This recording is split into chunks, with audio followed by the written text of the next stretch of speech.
जय गुरुदेव.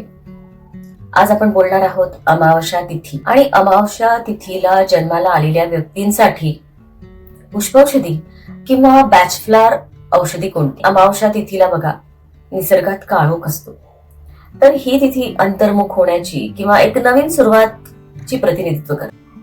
आता या तिथीला जन्माला आलेली व्यक्ती ही अंतर्मुख सुद्धा असते आणि संवेदनशील सुद्धा. यांना आत्मचिंतन किंवा आध्यात्मिकतेची सुद्धा आवड असते. एकटेपणा सोबत ऍक्लॉ चलो रे, मला जे पण निर्णय घ्यायचे ते एकटेपणानेच घ्यायचे, मला चार चौघांचा विचार घ्यायचा नाही. पण तुम्हाला समाजात राहायचंय, त्यामुळे समोरच्याचा विचार तुम्हाला घेणं आवश्यक आहे आणि बंधनकारक सुद्धा आहे. तर या व्यक्तींसाठी उपयुक्त ठरणारी बॅचफ्लॉवर औषधी कोणती, तर ती पहिली आहे मस्टर्ड.